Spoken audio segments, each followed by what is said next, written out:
అందరికీ నమస్కారం. ఈ మధ్యకాలంలో ప్రతి రైతు కూడా యూరియా గురించి బాగా కష్టపడుతున్నట్టుగా దొరకట్లేదన్నట్టుగా చూస్తూ ఉన్నామండి.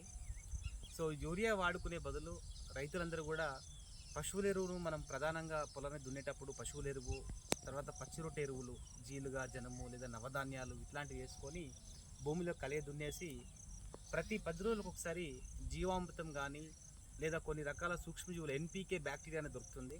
అటువంటివన్నీ తెచ్చుకొని కలుపుకొని ఇలా డెవలప్ చేసుకొని ఒకసారి తీసుకుంటే ఎప్పటికీ కూడా ఇలా పొలానికి ఇస్తూ రావచ్చండి. సో మీరు చూస్తున్నారు కదా, ఇక్కడ ఒక స్పూన్ యూరియా కూడా మనం వాడలేదు, ఒక చెంచా యూరియా కూడా వాడకుండా దీంట్లో జీలుగా వేసాము. ఈసారి జీలుగా కలిగి దున్నాము, పశువుల ఎరువు వాడాము. ఇంక ఎవ్రీ 10 డేస్కి ఒకసారి ఈ డ్రమ్ములో మనం జీవామృతం కానీ ఎన్పీకే బ్యాక్టీరియా కల్చర్ కానీ చేసుకొని ఇస్తూ ఉంటాము.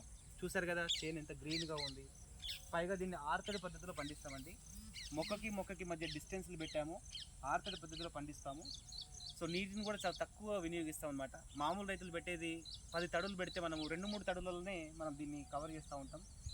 దుబ్బు కూడా మంచిగా వస్తుంది. ఎక్కడ కూడా ఒక్కసారి కూడా కలర్ అనేది ఎక్కడ పోలేదండి. చక్కగా నైట్రోజన్ మొక్కకు యూరియా వేసినంత థిక్గా కనిపిస్తూ ఉంది.